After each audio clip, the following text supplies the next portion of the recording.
I'm Tom Chambers. I'm playing Tony Wendice in Dial M for Murder, and this is my wife, Sally Bretton. Sally Bretton. She's playing Margot. Tony, my character, is a tennis star who never quite got to the top, and while he's away, his wife falls in love with someone else, which is completely normal and understandable under the circumstances. Really normal? Is that usually what happens? That's normal. Whenever I go away, my wife falls in love with someone else. Well, why not? Because Tony is a control freak, and he's very competitive in the sports world, that psychology, and when he finds out that his wife is falling in love with someone else, drives him crazy, and his brain changes and becomes very narcissistic, dark, and the ultimate scammer. Margot's been in a marriage with Tony very unhappily for quite some time. I think she's been very lonely. I think he's always been so focused on his career and what he wants. He married her for money. He's quite open about that. Not to her, but he says that in the play. And I think he doesn't really see her as separate to himself.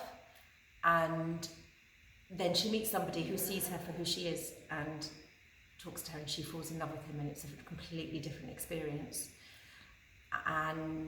But she's trapped.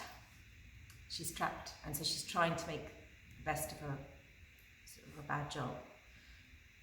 But I think that he's been sort of slowly wearing her down over the years, till she's not quite sure who she is. I think.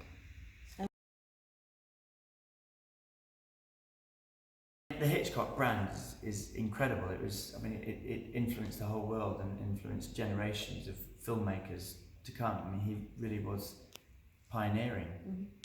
So it's great that we're involved in that, because he chose this. Obviously it's written by someone completely different, Frederick Knott.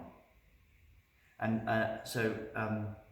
it's exciting that we are involved in a Hitchcock vehicle, and yet we're doing it in a more modern, is it 60s not 50s, stylized, cool, sexy, but then really cutting dialogue.